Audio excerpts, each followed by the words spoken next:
Hello, everyone. Welcome to the Athletic School podcast. Today, our guest speakers is Lovis Kern. Uh, hopefully, I pronounced right in German. Not bad, not bad. Yeah. Good, good. So he's a professional soccer player in Germany. He's also a professional licensed sports mental coach in Germany, from Germany. He's on a mission to help ambitious athletes and himself to unlock and achieve their full potential in their sports by developing the mental side of the game, which I believe it's one of the most important sides of the game. Exactly. Yeah. I feel like as an athlete, soccer player especially, we get to a point that we can reach the same level in terms of technique, but then that's the mental game. The one is gonna dictate how good we do, right? So Exactly. Yeah. thanks for joining me. Very And excited. I'm sure it's gonna be I'm sure it's gonna be a good episode. For sure, for sure. Yeah. So tell me a little bit, how you started the Absolute Athlete, and then we're gonna talk a little bit in deeper on that. Yeah, definitely. So I'm a aspiring professional soccer player myself. Always working towards that goal. And naturally I was very inclined to develop myself in every way I could. And yeah, I did like athletic training, nutrition, I did technical, tactical, gym, whatever. And also started diving a little bit into like the mental side of the game, but I didn't really like develop too much there until I got into a very severe injury. And as you know, as an athlete, especially if you want to become pro, that's yeah, always very, very difficult to handle with. And that got me into a very negative state in the beginning. So really like negative spiral. I was like in kind of a depressed state and did like binge eating, stayed up all night scrolling Instagram reels and all that. And I don't know how, but like just some day or some night I was scrolling, I just said it has to stop and I have to change something. And I just started taking a little bit action towards that. I started reading some books, and then I started getting into like the mental side of the game even more. And then I really inhaled like every podcast, course, video I could find. I started to get mentors myself to help me with that.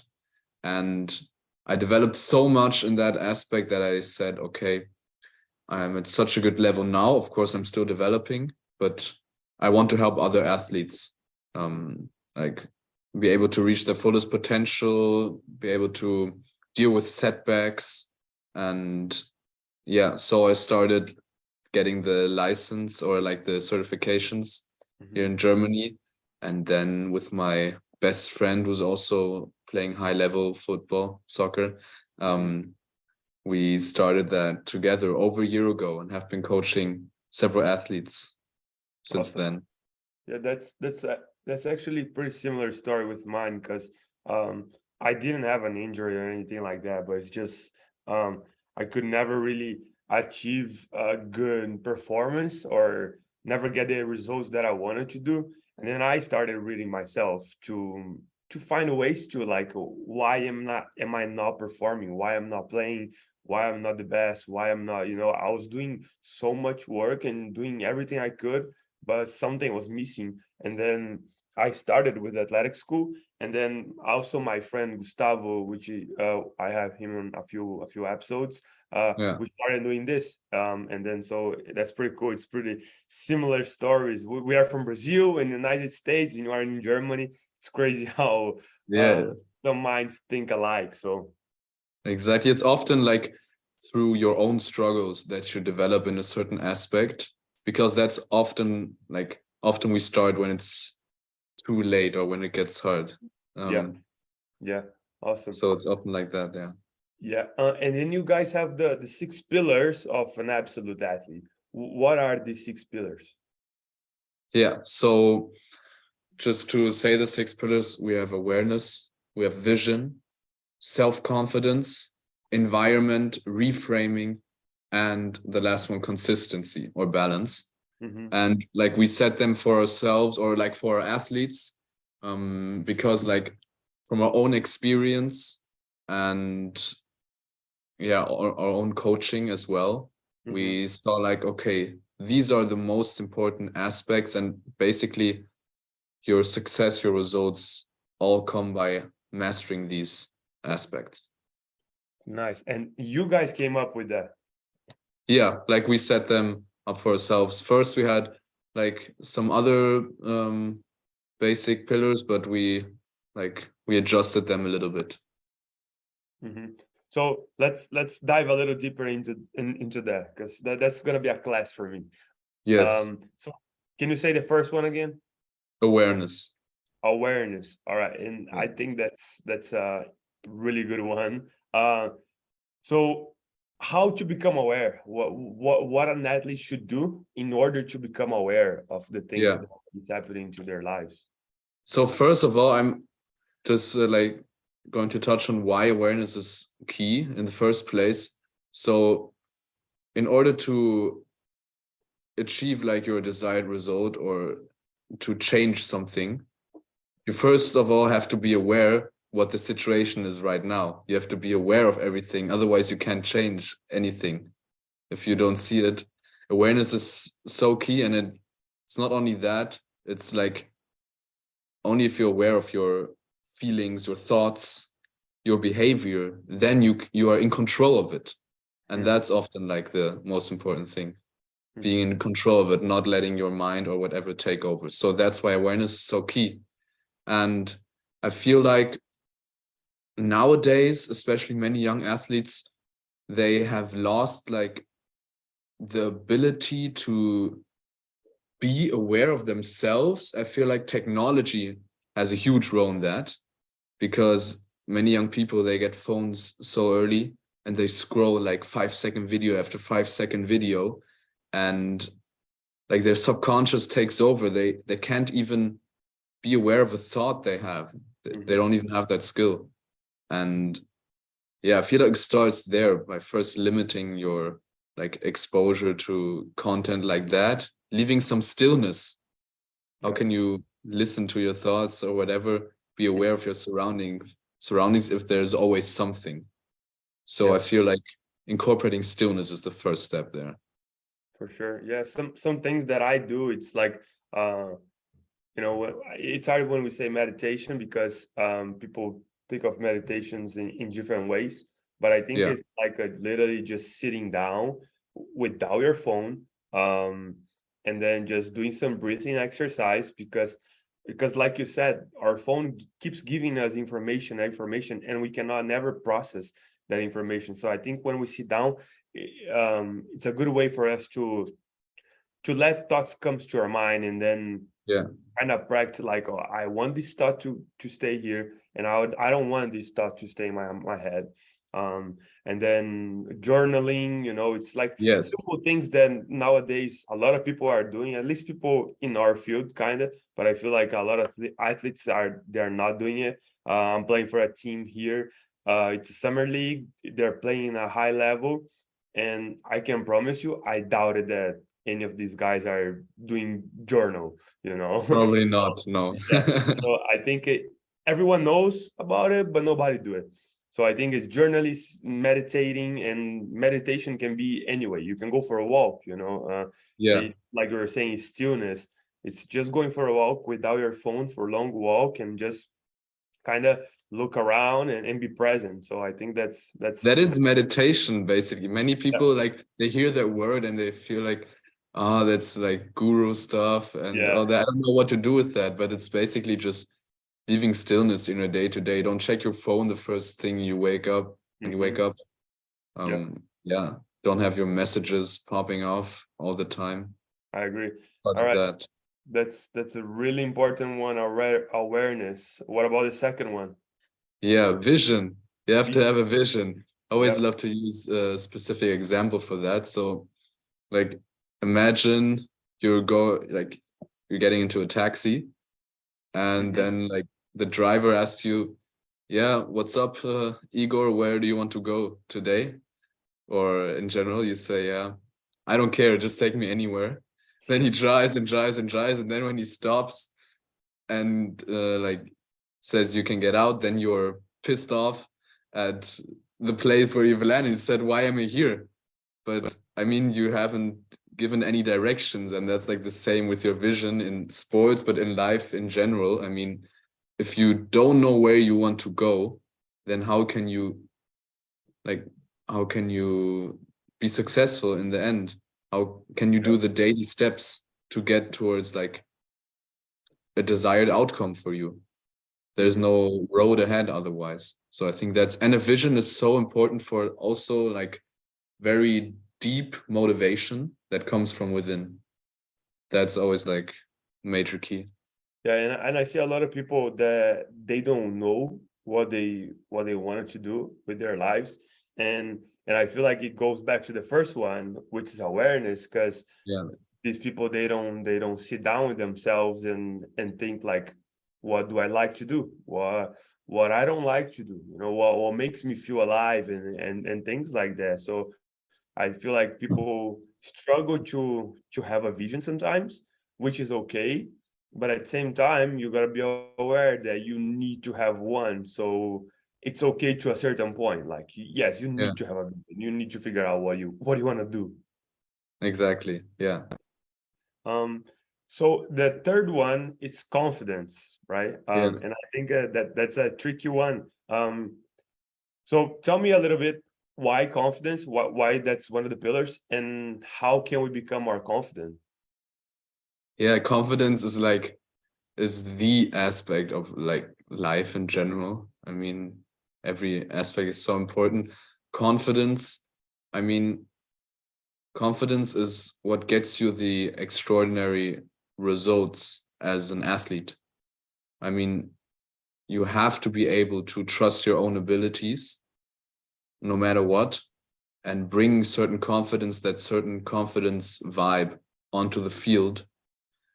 Otherwise, you're going to get eaten up. So it's difficult. I mean, mm, many people have skills, like they have a specific potential, but confidence is often that key to unlocking it in every game. Hmm. And is there anything that you do that you try to do at least on a daily basis to become more confident? Yeah, there are many things, and some things are general, some are very specific to the sport. Hmm. So first of all, it's very important to get aware of who you are as a person. What are my strengths? What are my weaknesses? What are my characteristics, even as a person? Hmm. And that is so important if you yeah, and especially also becoming aware of your strengths.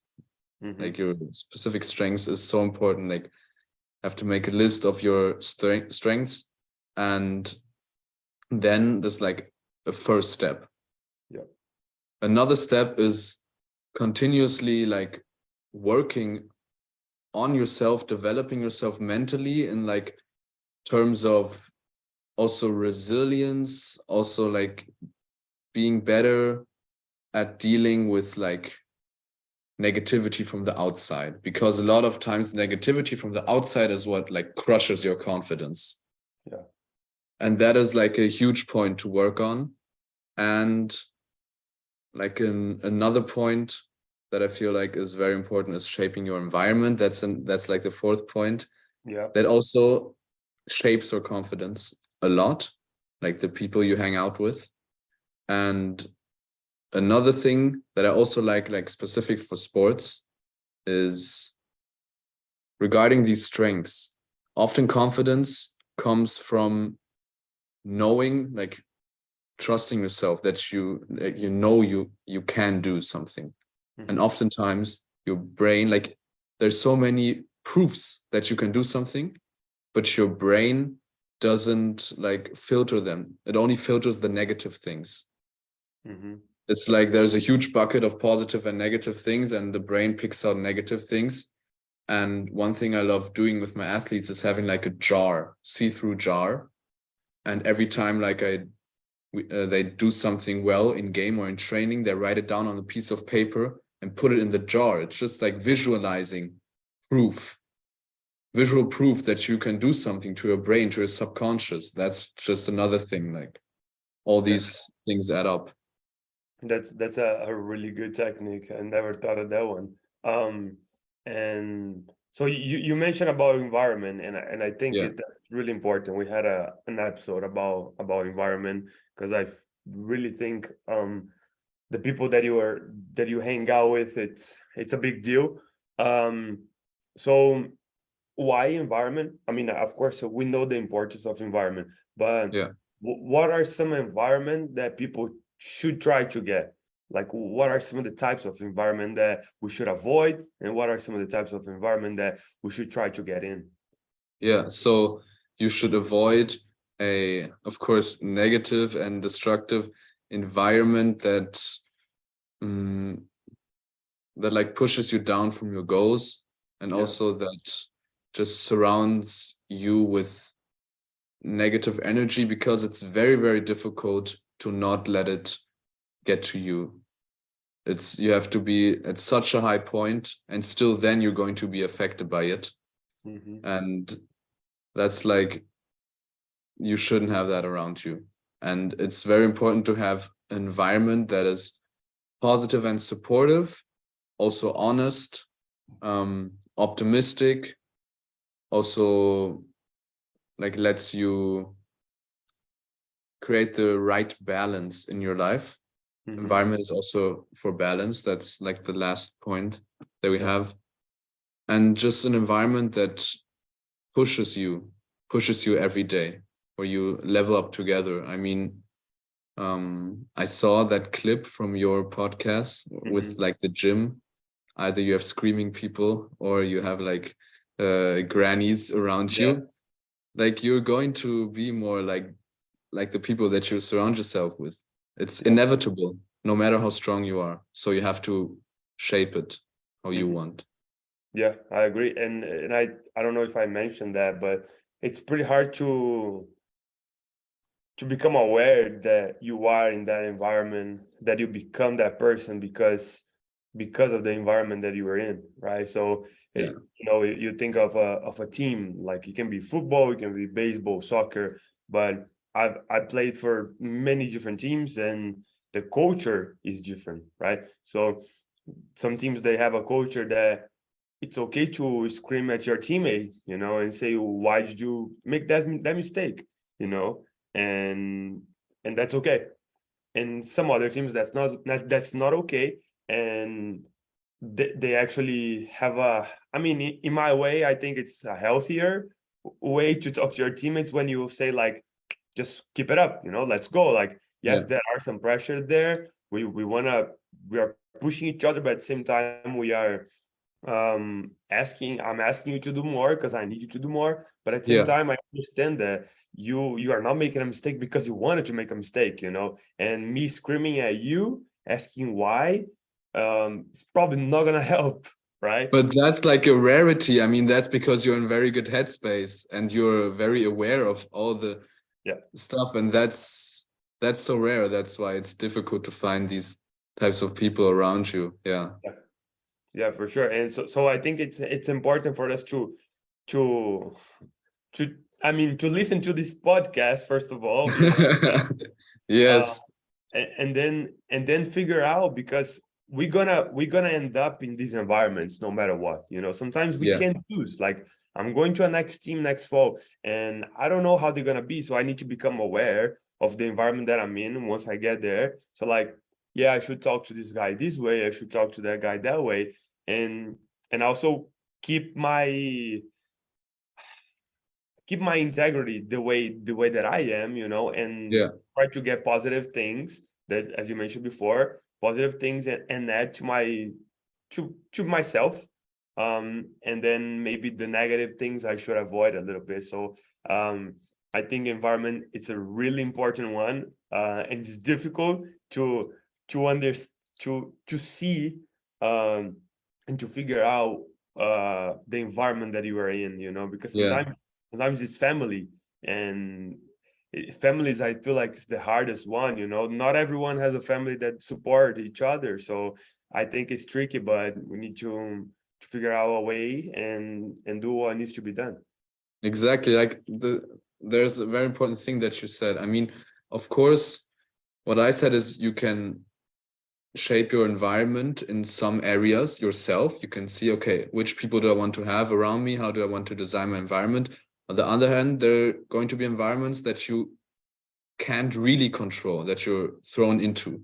And there it often starts with yourself. If you, as you said, bring the right level of awareness and integrity to the environment, then you yourself can also shape the people a little bit around you. Yeah, You can influence the environment to your favor. yeah, for sure, for sure.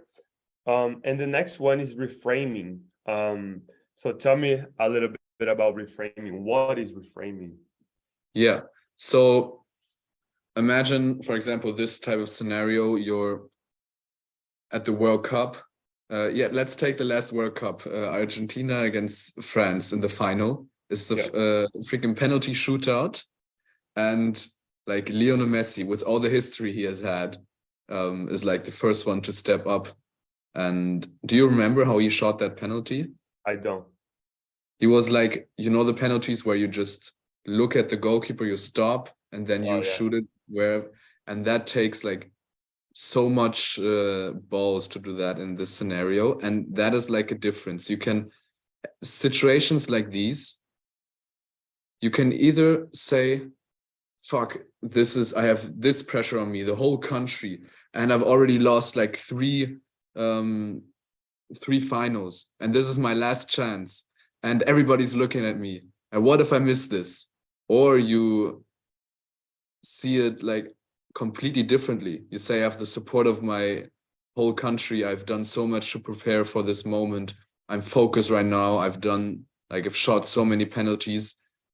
And this is like, ultimately, I think this is mental strength. Mental strength is like interpreting things positively for yourself, reframing them in your mind, because the same situation can be looked at completely differently. Yeah. And that's why reframing is so important. If you have a setback, if you have an injury, like you can have so many negative things, so many positive things. It's about reframing them.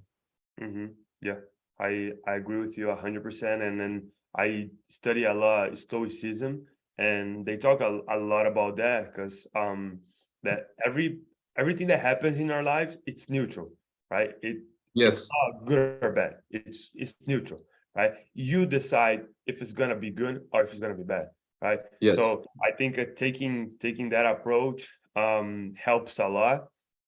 It's difficult sometimes, but I think reframing, it's a really good one. That once we start doing it, we definitely gonna see some changes. And all the things that we're talking about, it's a matter of habit. It's not like, if people are listening, okay, they're ambitious athletes maybe, but it's not all limited to your matches, to your trainings. It's like, it's also the way you live your life. Like you can have these habits in everyday scenarios, and that's how you train them and get better at them for also the important moments on the pitch.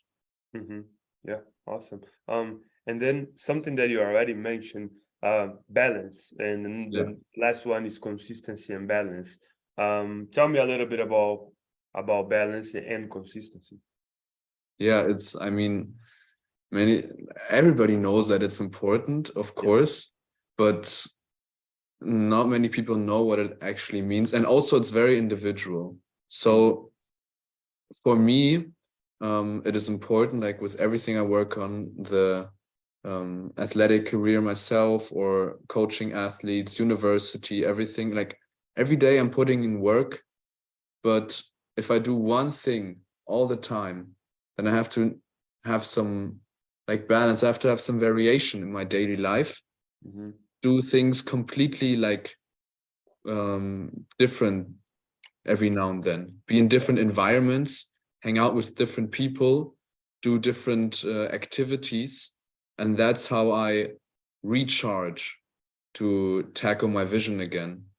So often, like to some athletes, I recommend just going with your friends on like some type of activity that helps you to shut off completely away from the sport sometimes. Often, like in the summer holidays, if we have like 1 or 2 weeks off, then it's like extra motivated to come back because we had that rest to shut off, to do different types of things.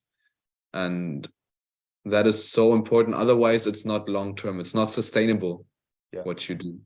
Yeah, I agree. And I think that's the key. It's not sustainable. And I think I'm changing my approach a little bit on that one because so I read a book called Effortless, and then I also learned about 80-20 rule, which is Yeah, 80-20. which is basically 20%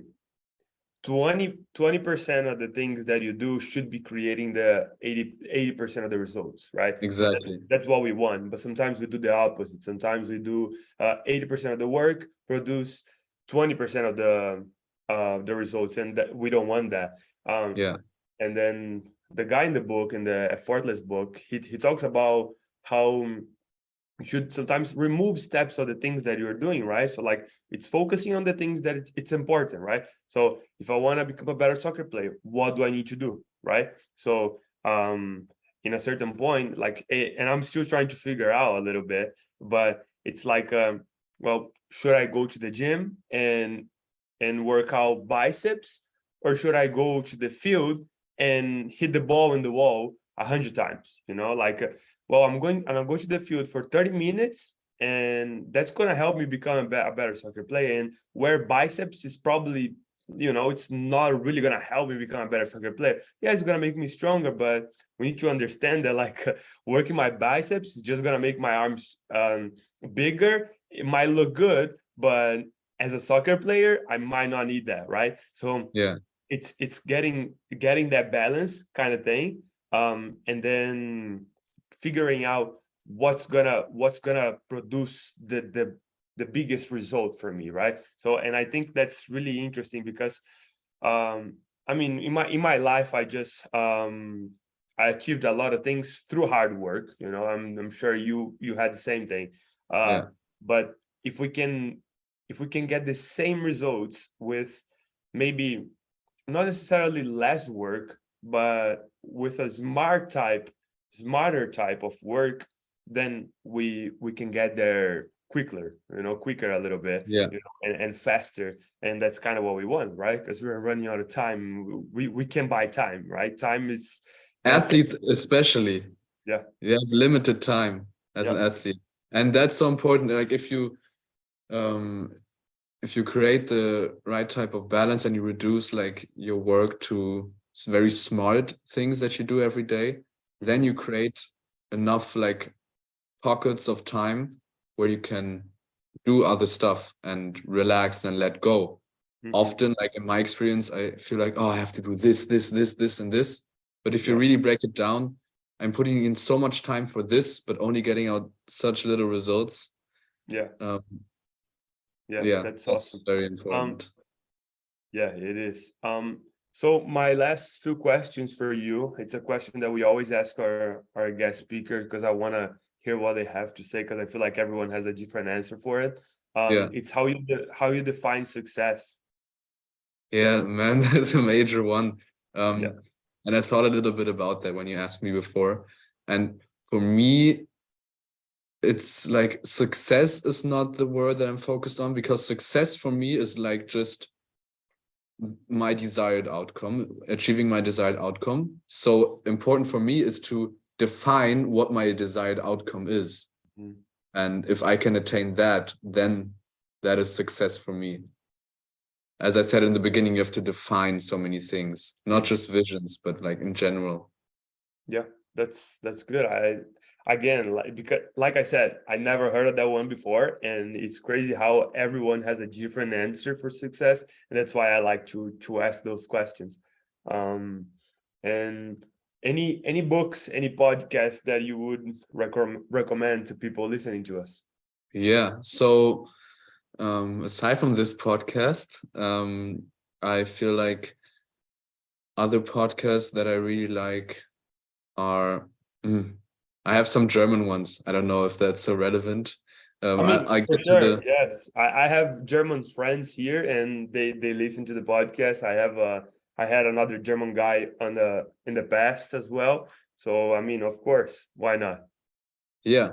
Okay. So there is a podcast that is I really like it. It's called Kicker Meets the Zone. It's like it goes like it discusses all the different German Bundesliga games every week, and they always get like special guests, like coaches, the big coaches, big players, and you really get like an insight into their daily lives. Hmm. And I feel like that's very valuable. Also there are some sports psychology podcasts. I don't know the name right now, but there's like a big one that I listen to sometimes. Um, and for books, I mean, we already touched on it. I feel like 80/20 is Hmm. amazing. Yeah. Also for athletes, there's a book called The Mind Gym. I don't know if you've read that. The Mind No, Gym no, is very not good yet. to as like a good starter, also like with concrete action steps. And that's yeah, I think that's like the best for athletes to get into like the mental side of the game even more. Awesome. Yeah, and I mean, I definitely need to learn German, so, so I It's can. difficult, yeah. It is. It is. I know just a couple of bad words that the Germans here teach me. Most important. Yeah, but nothing more. I don't think I can listen to the podcast yet, but maybe one day. Maybe one day. Um, Yes. yeah, and then there's actually an app called Goodreads. I don't know if you are familiar with. No. It's like you can add all the books that you read there. And for example, I read on the Kindle sometimes, so all my notes goes to the app, and then you can add friends there. You can put like a goals to like how many books you want to read in a year, stuff like that. So it's a really good one. And if you want to read a book and you don't know if you should or not, they usually people put a review there, and it's because it's about books. People actually do good reviews, and they say everything they think about it. So it's a good one that people are listening to us, and for you as well. I think it's a good app to download. Yeah. um, Good it's called Goodreads. recommendation. Yeah.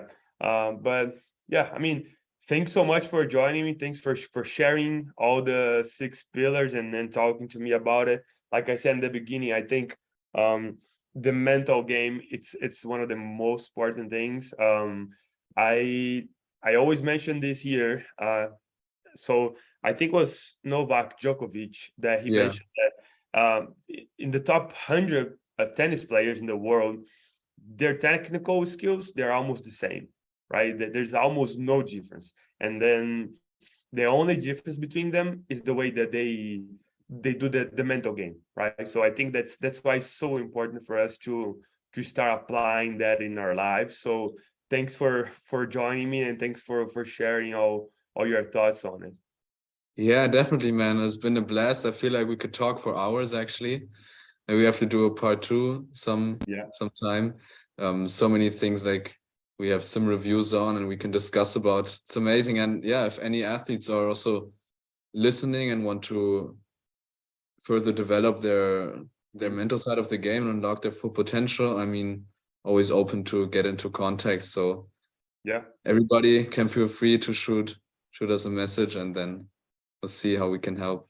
Awesome. Yes, for sure. And again, if you ever come to Brazil or the US, don't hesitate to reach out.